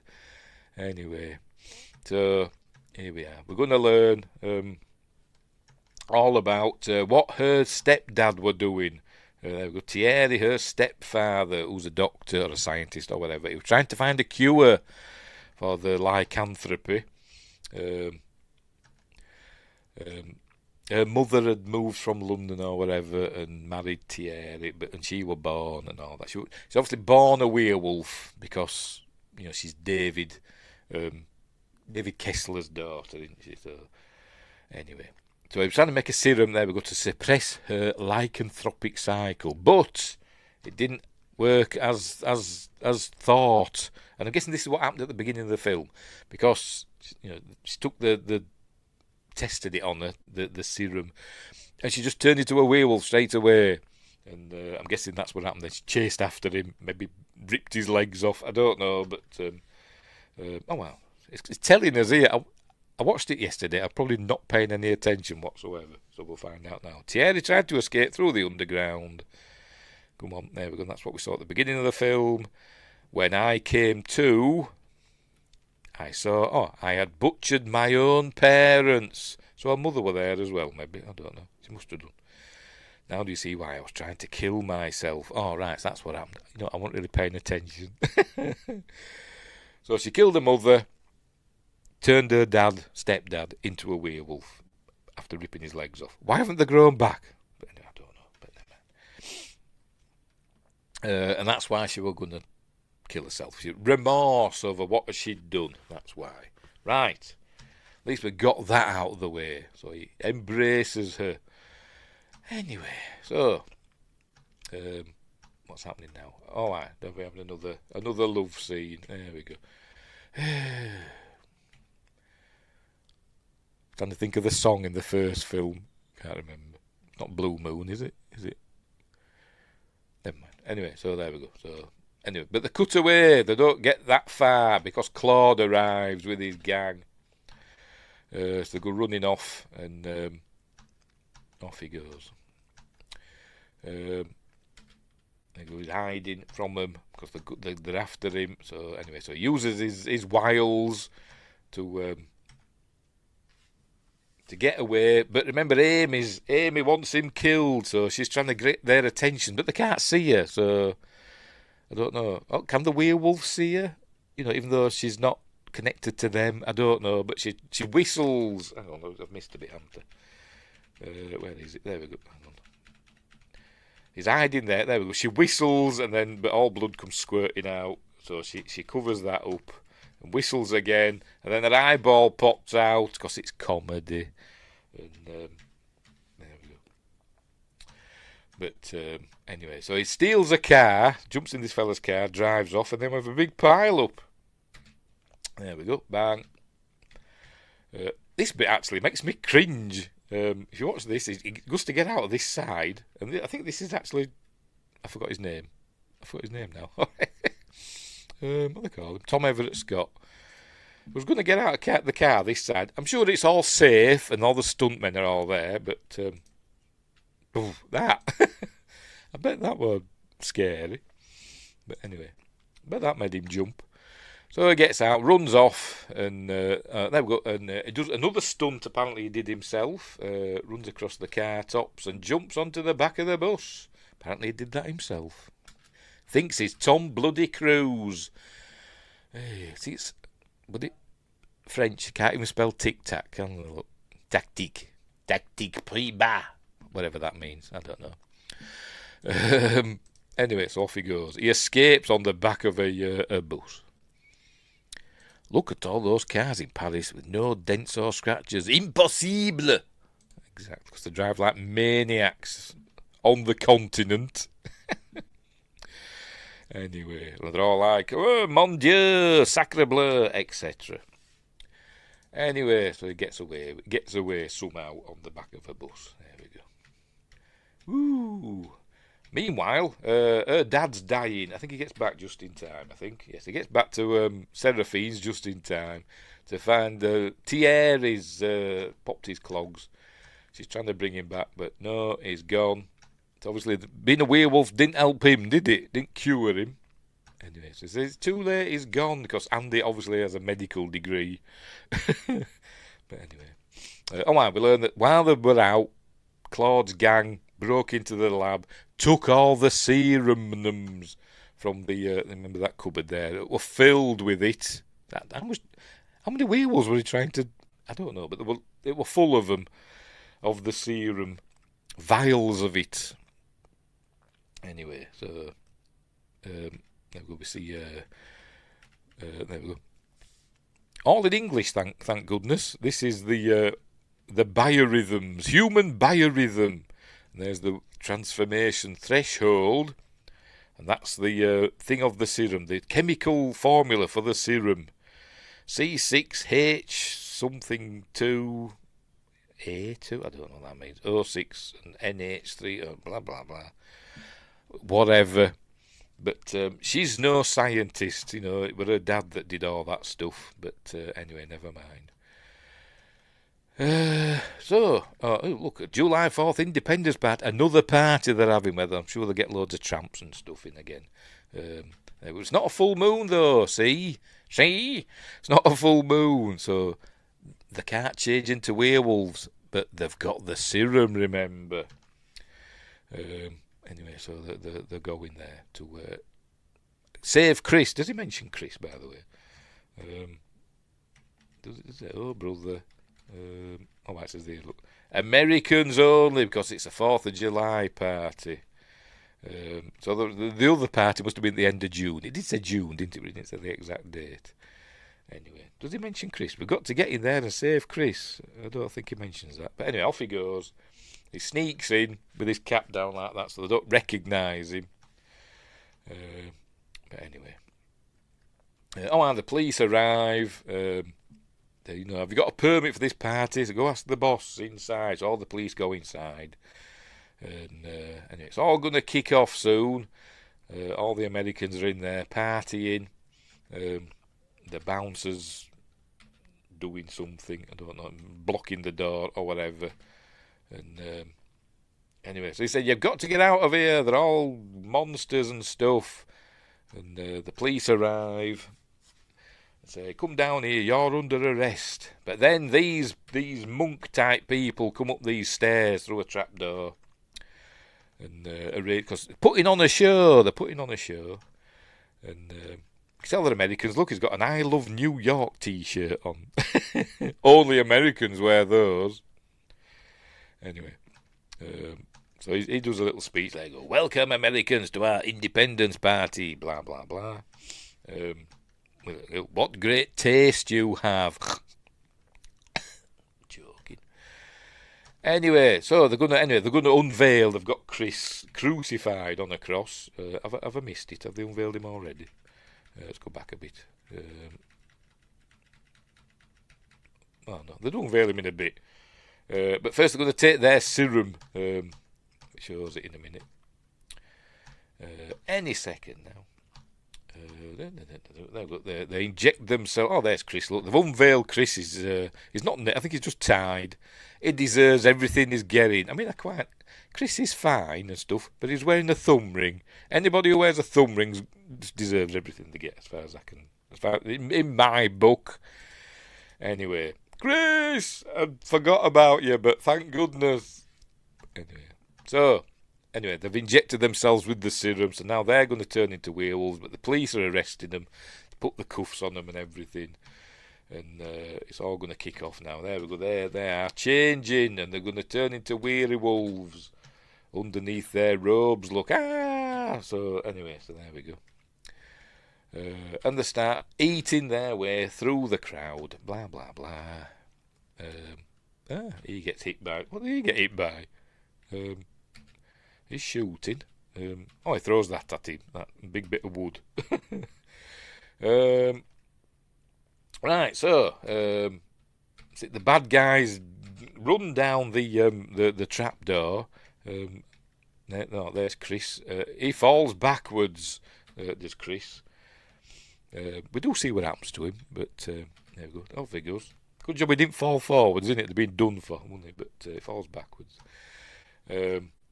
And again, I don't think Andy goes to look for him. He probably maybe he's like a cat and he don't remember anything that's not in his field of vision.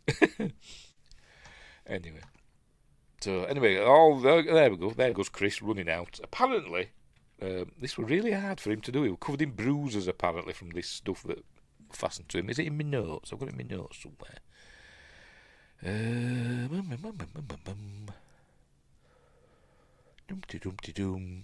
When Chris is shown tied to the cross, and later is shown running out of the church, still tied to the cross, it was Phil Bookman's least favourite day of filming because he had bruises all over his back and arms.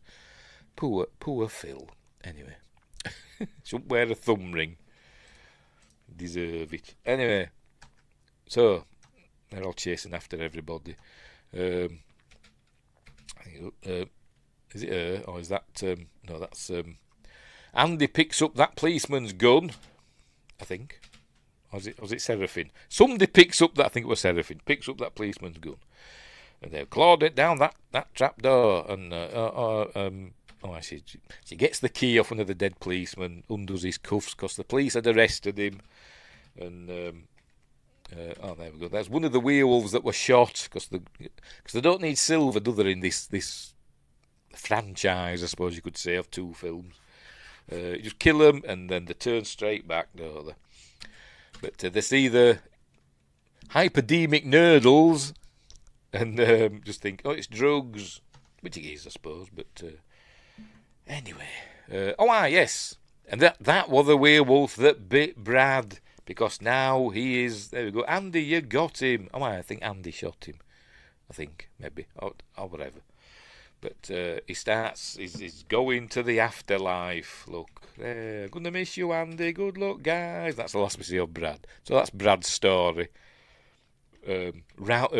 Sorted out. Anyway, she sees him. It's that lunatic. Stop him. And he says, don't shoot him. So they go running down into the catacombs once more. It's all tunnels in this film. So they obviously go running after him. And he's looking for Claude, obviously. There's Inspector, I forgot his name already, Ludek. Does he get killed? I can't remember. We'll find out now, won't we? Have I missed it? Did something happen to him? Werewolf's coming to get him. Does it get him? Oh no, he falls through there. I'm guessing he's fine. I don't know. I can't remember what happens to him. Meanwhile, Andy's doing his stuff. He's got his torch in his hand. Make sure we're still going. Everything's okay. Yeah. Let's check on Rumble. Yeah. By the way, we're live on Rumble and Twitch. Don't know why I keep doing Twitch. But anyway. Remember, he's looking for Claude. Because he's the main bad guy. Then he comes up with, that's a bad bit. I assume it's. I've just paused it at the right time, and it doesn't look good, that does it? I bet if I skip back and I bet if I play it, it'll be a flash, you know. Yeah, you know. I just paused it at the right time, didn't I? Or wrong time. There it is. It's getting closer to them. Do they get got? Probably. Yes, I think they got, didn't they? Yes, they did. There's the werewolf. I think this might be. Is that Sarah? That might be Seraphine. I think it is actually. Oh no, she's there. No, it's not. I think that might be Claude then. Or is it another one? I don't know. But there we go. Maid. So she shoots at that one. Does she kill it? I don't know. If it's Claude, she doesn't. Anyway. Yes, she gets because remember she can't change because it's not a full moon, but she takes the serum and forces a change. There we go. So now she changes and now she's fighting. I'm guessing it's Claude. So we see werewolves rolling about, fighting each other. Because in the Howling, we're told that I know this isn't the Howling, but I always remember the Howling books. We were told that. 3 things can kill a werewolf. Silver, fire, or another werewolf. Because I think the first the first book, Howling book, it was fire that killed them. They burnt the village down where they all lived. The second book, because I've read the first 3 Howling books, the second book was silver, but I think he used a silver dagger, I think, to kill the werewolf in that. And then in the third book, not films, the third book by Gary Brandner, it was another werewolf that killed the main baddie werewolf. We had a goodie werewolf and a baddie one, much like in this film. Anyway, so they're fighting away. I think they look fine. But been better if they were all practical, you know, or maybe practical. But like I say, it's 1997, so could have they done practical with CG enhancements? I don't know, but I mean, they couldn't even do it like that with Jar Jar Binks, could they? For Phantom Menace, because it was supposed to be. I forgot his name now. Him that played Jar Jar Binks. It's supposed to be him, and they were going to superimpose Jar Jar Binks' head on top of him, weren't they? But they ended up, which is why on set he were walking about in full Jar Jar makeup and stuff, weren't they? But ILM said it was easier for them to just do an entire Jar Jar Binks rather than try and superimpose and match up that. So maybe that's why they've done it like that here. I don't know. Anyway, right, so they're fighting away, and all that. But here comes Andy, and sees them fight. Starts shooting. Shoots one. There we go. And it goes crawling off, and I think the other one goes running off. I think maybe. Oh no, it's another dead one. So it wasn't Claude. I only watched it yesterday. I'm bloody useless. Turning back into a human. That's another one dead. And he goes round the corner and sees that it's Seraphine that he's shot. I think he'd shot her. And he says, it's no good, just go. I'm done for, so to speak. I won't make it. Don't quit on me now. And then she gives him the serum, I think, maybe. Is it the serum she gives him? Oh, no, it's a knife. That's it. He had a knife on him. And he wants her to kill him. She wants him to kill her, sorry. to stop the pain. That's it. And he's about to do it, and then the police arrive, I think. There you go. He's about to do it, and then here they go. There you go. Police, qui va là? Attend. So they interrupt him. And he said, I can't do it, I can't. So he goes, I'm going to get Claude. There we go. So off he goes. He's the last one. There we go. So off he goes, running after Claude. I don't know, maybe he can smell him because he's still got his wolfy senses. Maybe he's following his scent. Who knows? But he's got the gun. And off he goes. He jumps down through a hole and ends up on the Paris Metro, the Paris Underground. And there we go. And there's Claude, who follows him, and ends up in a Parisian underground train. There we go. And I think the driver, the driver of this train, that fella there, that is the director, Anthony Waller. There we go. Who gets got by Claude, I think. I think he does. Here he is. He's going to get got by Claude any second now. Any minute now. Here he comes to get the director, because he thinks he's bleeding Alfred Hitchcock. There we go. Got you. And the passengers are like, what's going on there? That's what's going on. There's a bloody great werewolf coming to get you. So they're obviously panicking. Anyway.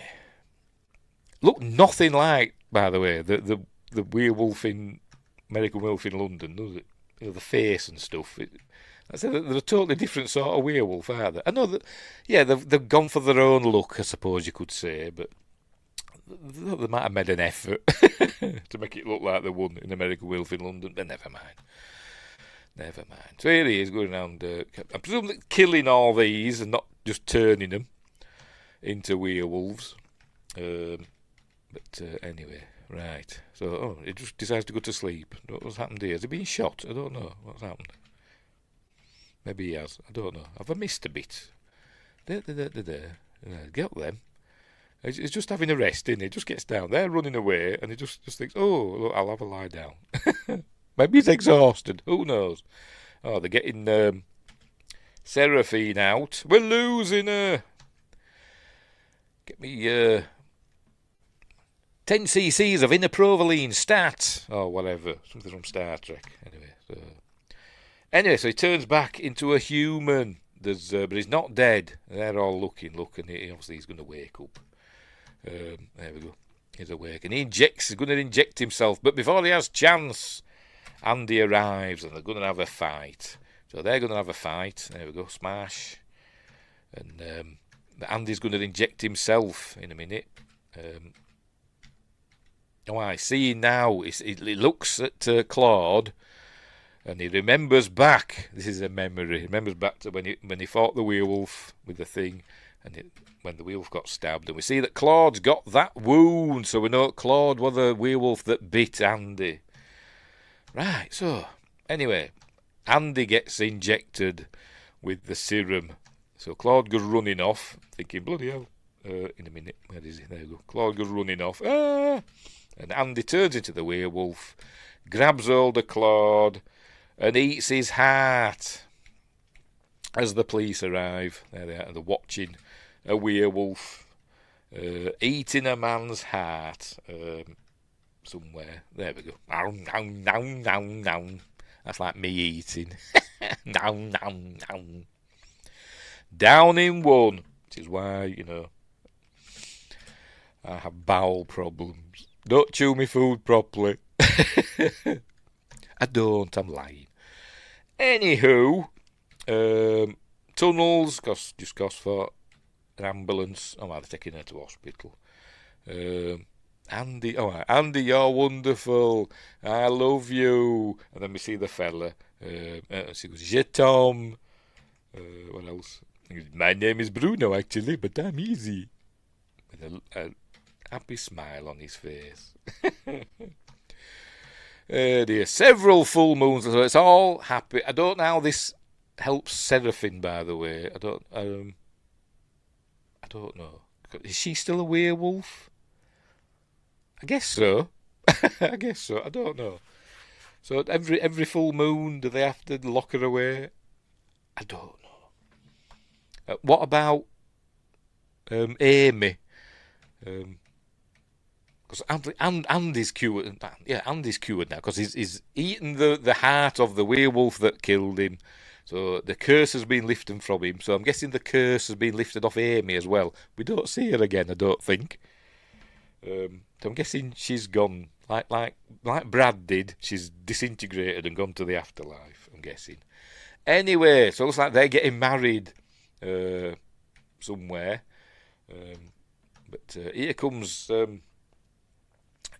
Chris. There he is.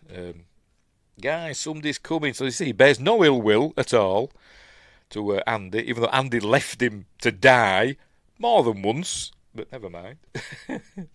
So they're doing another stunt. Are they getting married or have they been married? Oh, right, they get the ring and they lose the ring. There we go. Oh, it was bouncing off. So they go after it. Turns out they're on the top of the Statue of Liberty. I don't think the Statue of Liberty is quite that big, is it? Is it? There it goes. Look, shows it there. Look, 1997. Remember, this came out. It shows it from there. We go. I don't think the Statue of Liberty is not that big, is it? They look very small, don't they? I don't know. I've never been. Justin, Win Grace, over in America land. Is the Statue of Liberty that big? Have they got the scaling wrong? Because I've heard it's not that big. But anyway, I don't know. I could be wrong. But anyway. So down they go. You see, they're jumping off the top of the Statue of Liberty. Can you get up there? I don't know. Is the ladders up there? I don't know. Anyway. There we go. To get the ring, he grabs the ring. And I think we learn that the rope's not fastened either. There we go. Oh, one of them ain't. One of the ropes isn't fastened. Don't know which one. He misses it, but luckily one of them's caught the other. I don't know which one. Does it matter?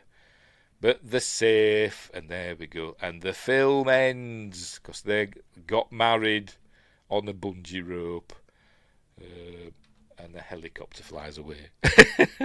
And the film ends. There we go. Visual effects created by Santa Barbara Studios. I like that film. I'm going to check, make sure there's nothing at the end. I don't think there is. So we never find out what happened to poor Amy. No, there's nothing at the end. Done and dusted. It doesn't say any similarity to the actual person's living, dead, or undead, like it did in the original. They obviously forgot about that, didn't they? But anyway, there we go. That's the end of An American Werewolf in Paris. Justice says it's big, but not big. Is it as big as it looked in this film? I don't know. But anyway, so there we go. That's the end of American Werewolf in Paris. A film that I think is a little bit underrated. I don't think it deserves the ire it gets. What's its Rotten Tomatoes score? Let's check. An American Werewolf in Paris. Rotten Tomatoes. There it is. Crikey. It's got 30% popcorn meter, which is the public one. The critic meter, only from 30 reviews though. All critics, 7%. Top critics, it doesn't actually say. Never mind. 7%, which is a bit, a bit harsh. We never got a French werewolf in New York. Yes, exactly. That would have been the next one, wouldn't it? 305 feet tall or 93 metres. I don't know. But they were little teeny tiny, weren't they, from the top of the thing? I think they should have been a little bit bigger. But anyway, whatever. But there we go. I like An American Werewolf in Paris. I think it's, maligned, unfairly maligned. The effects haven't dated well, but I don't think they're terrible. I've seen worse CG and stuff. And I think the story's okay. I think it's fine. I think it's a nice sequel. And I think it's a shame that they couldn't use any of the character names from the first film. It'd be nice to have a reference back to them, even though they tried, but Seraphine's mother was Alex, but they never mentioned it or anything like that. But they could have done. Well, there's going to be another one after this. Does it sound like sequels or anything like that? I've got all my notes, by the way. I've pressed the wrong button. There we go. Alternate endings. In an alternate ending, after Andy eats Claude's heart, Seraphine Pigot has a vision of her stepfather, Thierry Pigot, in the back of an ambulance, explaining how he found a cure before his death. All right. The closing scene shows Andy and Chris visiting Seraphine at a hospital, where she has given birth to a child whose eyes shift to look like the werewolves. Ooh. Another version of the alternate ending features Inspector Leduc in Chris's place at the hospital. All right, visiting with Andy. So the kid who's going to be a werewolf. I think in the trailer. I think I saw in the. Is it in the trailer? No, not in the trailer. I saw it somewhere. There's a shot of Seraphine's eyes changing into the werewolf, but they're changing to the cat's eyes. I don't think it shows that in the actual film, so it might be in the trailer, but not in the trailer. I can't remember where I saw it now. Anyway, never mind. I did see it somewhere. Anywho, Quest says it's the French ladies you like, really, because I am Jack from Titanic. On doing live sketch time, drawing like my French ladies.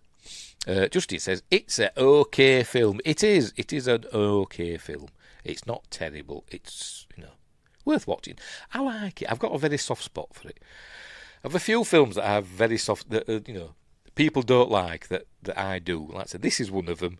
The 98 Godzilla, I like that. I like Catwoman with Halle Berry. What else? Wing Commander, that's another one that I like that everybody doesn't like. But anyway. French. Lady France. An American Werewolf in Pyongyang. Where'd that come from? Please, no Titanic. No Titanic. I'm going to watch Cat People again tonight. It's been a while since I last watched it. I don't know if I've ever seen it. Either the original or the remake. I don't think I've ever seen Cat People. I think I've got Cat People somewhere. But I don't think I've ever watched it. But neither the original from the 1930s or the 40s.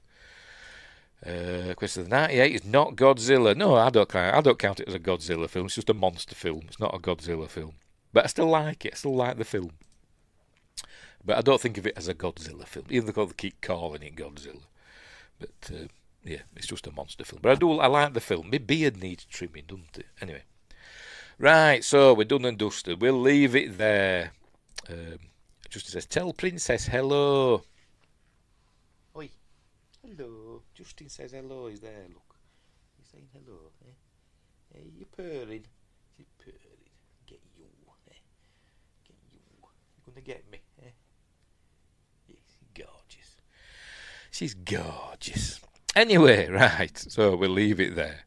We will leave it there. So thanks, Justin and Wingrace and Quest and Josh Temple, who was in at the beginning with his harpoon at the ready. Did anybody else pop in? I don't think they did they? Didn't notice anybody. Let's go and check on Rumble. Make sure nobody's popped in there. No, they haven't. Of course, they never do. We didn't even have a stream, boo, on Twitch. Boo. Anyway, never mind. Right, so we'll leave that. What's coming up next? On Monday, hang on. Wingrace, be safe in the snowstorm. Oh, have you got some snow on the way? Oh, it's your polar vortex, isn't it, that's on the way? Sorry, Princess, I'm trying to turn round. What are you doing? Where are you? Here it is, right. On Monday, for Magnificent Mondays this week, we're doing Deadly Pursuit. Can you see it? There we go. A.K.A. Shoot to Kill, Sidney Poitier, Tom Berenger, Kirstie Alley, Clancy Brown and Andrew Robinson. Who else? Richard Macer and some others. In a great chase film from 1988. I love this film. So that's on Monday. Look forward to that. Hang on, I'm knocking something over. Hang on, there we go. Right, so anyway, Wingray says, so far so good here, you too. We have a snow apocalypse coming. Apocalypse, that's how I used to think it was pronounced. I know, a kid. Apocalypse. Oh dear. Yeah, we're supposed to have a bit of snow here next week, I think. Let's check. Let me check.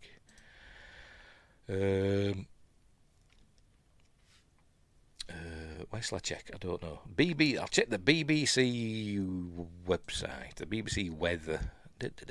Weather. Local weather. Where is it? Oh, we were supposed to have. Oh, they've obviously changed the forecast again. Just rain. Never mind. So no, we haven't. We were supposed to have. A few days ago, I checked the forecast, and it said we were going to get some snow. But it's obviously they've updated it, and no, we're just getting rain as usual. Never mind. Right, so we'll leave it there. So thanks, guys, for keeping me company while I waffle on about An American Werewolf in Paris, which is a good film, and you should watch it, and you can watch it for free on YouTube. Links are in the description. Give it a whirl. You'll have a good time. Don't worry about it. It's fine. Right, so we'll leave it there. So thanks for watching, wherever you are. Don't have nightmares. Look after each other. And until next time, I'll see you there.